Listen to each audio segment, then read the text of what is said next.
Bonjour, je m'appelle Mathieu, j'ai aujourd'hui 36 ans et depuis l'âge de 19 ans, eh bien, je perds mes cheveux. J'ai ce qu'on appelle une alopécie, aujourd'hui universelle, mais quand ça a commencé, quand j'avais 19 ans, j'ai commencé à avoir des plaques de cheveux qui tombaient. Ça commençait derrière la tête, ça tombait par plaques, ça repoussait tant bien que mal. Des fois, ça repoussait même des cheveux tout blancs. Et puis la pelade a continué à gagner mon cuir chevelu. Et quand je suis rentré de Nouvelle-Zélande en 2014, eh ben, j'ai perdu tous mes cheveux. C'est là où mon alopécie est devenue universelle. J'ai perdu tous mes cheveux, tous mes poils, mes sourcils, mes cils. Et c'était une épreuve très difficile à vivre.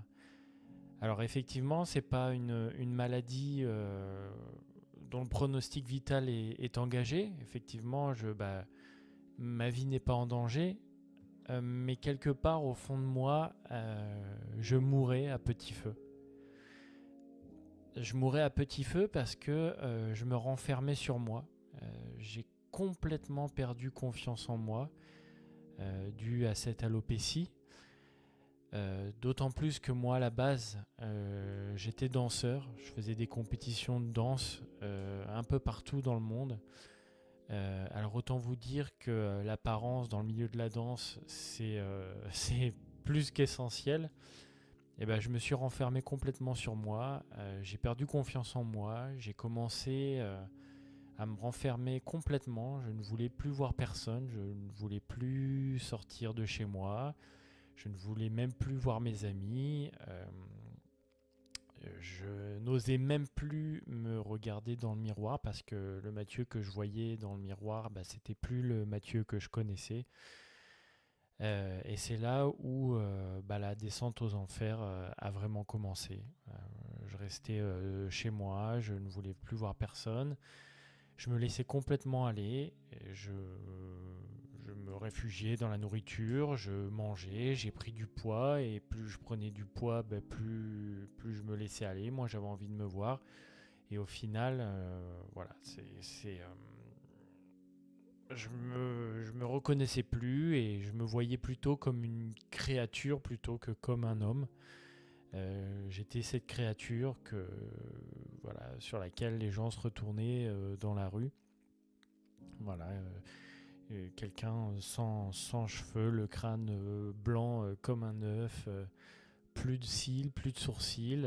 Alors c'est vrai que souvent on me demandait si j'avais pas le cancer, si j'étais malade. J'avais ce regard-là dans les yeux des gens. J'avais ce regard-là aussi qui fait mal parce que les petits enfants, eux, ils n'hésitent pas à vous regarder dans le blanc des yeux, à se retourner, à vous regarder comme une bête curieuse, à demander maman, qu'est-ce qu'il a le monsieur. Donc voilà, c'était une période très difficile que j'ai vraiment très mal vécue. Je pensais pas pouvoir m'en sortir un jour, honnêtement, hein, je le dis. Je me voyais finir ma vie comme ça. Je me suis dit, écoute, t'as perdu tous tes cheveux à 25 ans. T'as perdu tes cils, tes sourcils. Et voilà, maintenant tu vois ce que ça fait quand t'auras 80 ans et que t'auras plus aucun poil. Et je m'étais résigné à vivre comme ça toute ma vie. Euh, mais quelque part, ça faisait quand même mal parce que je reconnaissais pas le Mathieu que j'étais, qui était plein de vie, qui sortait, qui rigolait, qui allait voir ses amis, qui faisait des compétitions de danse et qui se montrait face au public et qui aimait être applaudi. Et au final, j'étais plus que voilà, cette créature, cette bête curieuse qui restait enfermée chez soi et qui ne voulait plus voir personne.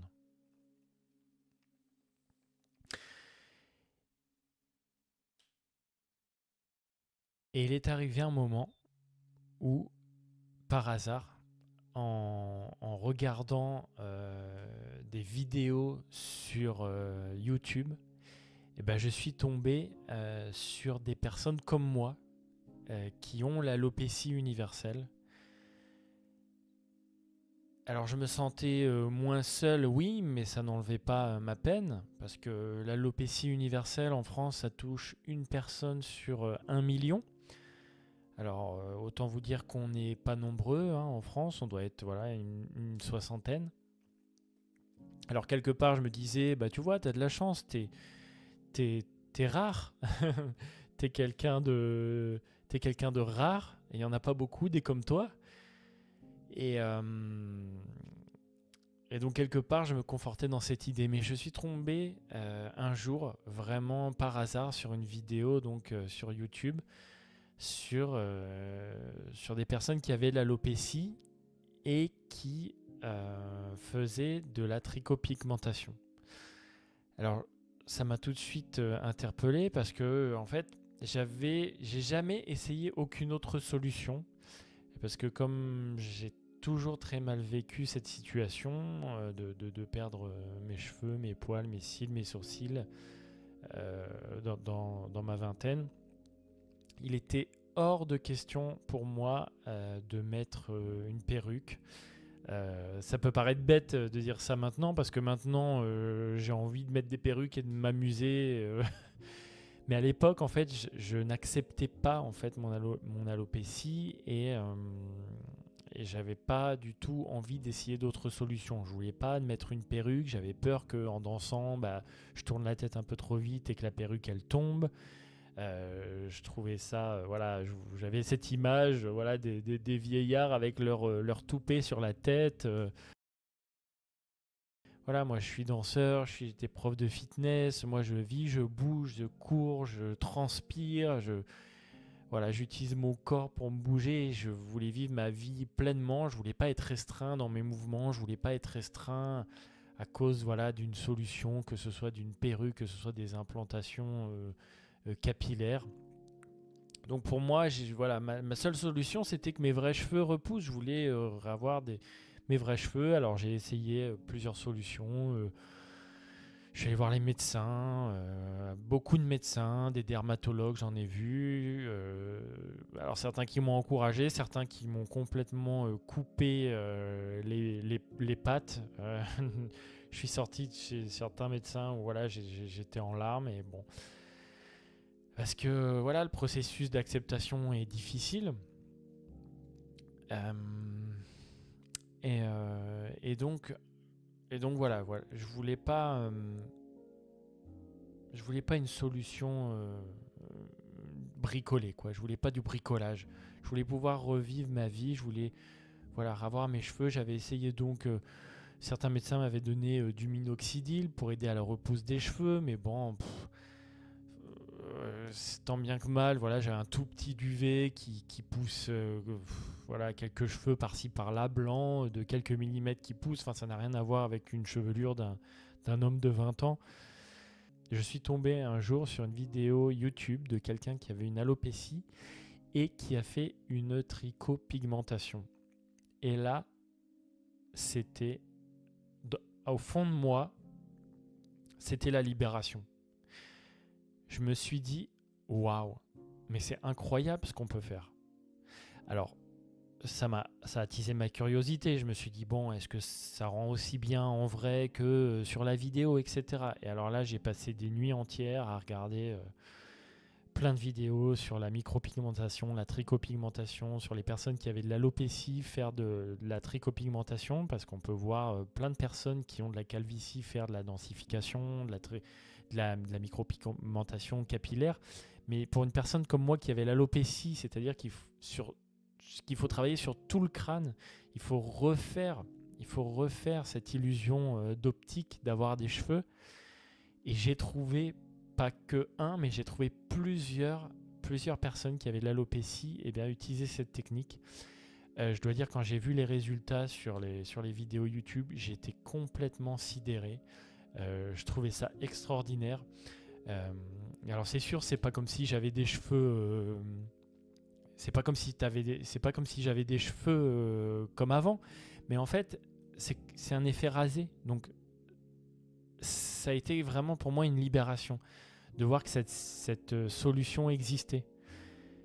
Alors j'ai hésité un moment, enfin c'est pas que j'ai hésité, c'est que je me suis beaucoup renseigné. Et c'est bête à dire, mais rien que le fait de savoir que ça existait, au fond de moi, ça m'a enlevé un poids.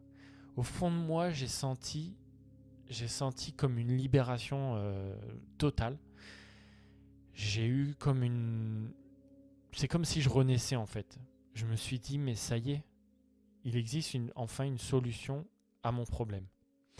Alors j'ai commencé à regarder, je suis tombé effectivement sur les vidéos de Samuel et Carole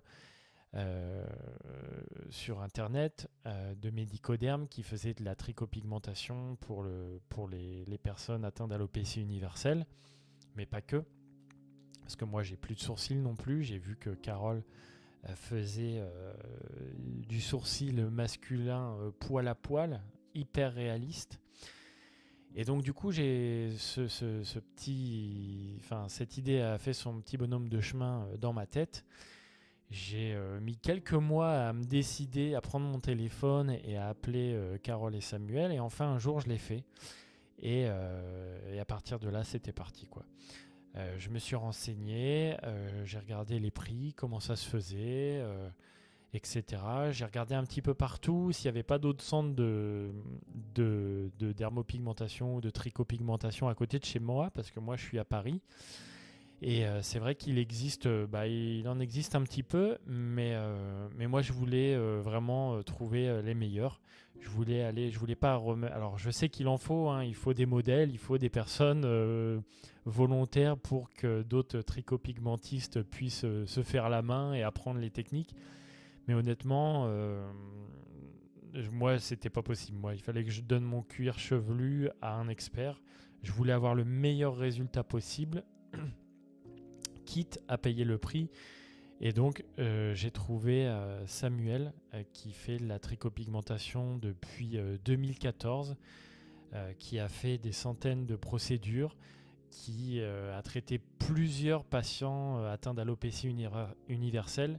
Et donc moi, c'est avec Samuel que je voulais que ma trichopigmentation soit faite.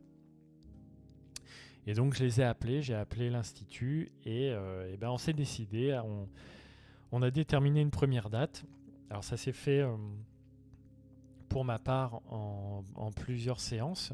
La première séance qui a duré, je crois, pas moins de 11 heures. Samuel a fait un travail extraordinaire. Je crois que c'est l'une de ses plus belles trichopigmentations. L'effet est incroyable. On a un vrai effet 3D, un effet rasé sur le crâne. C'est dingue. Et donc à l'issue de la première séance, donc qui a duré 11 heures, j'avais déjà un premier aperçu de ce que ça allait donner, mais le résultat n'était pas encore final. Et donc je suis revenu 2 semaines et demie après cette première séance pour faire ma deuxième séance. Et cette deuxième séance qui a duré pas moins de 7 ou 8 heures, je crois. Et là, j'ai pu avoir un résultat qui était vraiment à la hauteur de mes espérances. J'ai vraiment pas de mots parce qu'aujourd'hui, quand je me regarde dans une glace, je retrouve pas le Mathieu d'avant parce que le Mathieu d'avant, il est plus là. Mais j'ai dit au revoir à cette bête, à cette créature, à cette alopécie universelle. Je lui ai dit au revoir parce que maintenant, quand je me regarde dans le miroir, qu'est-ce que je vois ? Eh bien, je revois un visage avec des expressions. Je revois une ligne frontale qui dessine, qui structure mon visage. J'ai l'impression d'avoir gagné 20 ans de jeunesse. Là où je ressemblais à un vieux papy sans mes cheveux, sans mes sourcils. Aujourd'hui, je ressemble à un jeune homme avec un effet rasé, avec plein de cheveux sur la tête, mais rasé. Et ça, je dois dire que ça m'a redonné complètement confiance en moi. Et à la minute où j'ai eu cette trichopigmentation sur moi, ça a déclenché une cascade de motivation parce qu'aujourd'hui, bon, voilà, je me suis décidé à reprendre le sport, à reprendre la muscu, le régime, chose que j'essayais de faire avant, mais je ne trouvais pas la motivation. Alors qu'aujourd'hui, quand je me regarde dans le miroir, eh ben, je, je m'aime. Aujourd'hui, quand je regarde dans le miroir, j'ai appris à aimer le nouveau Mathieu. Et ça, c'est juste extraordinaire, quoi.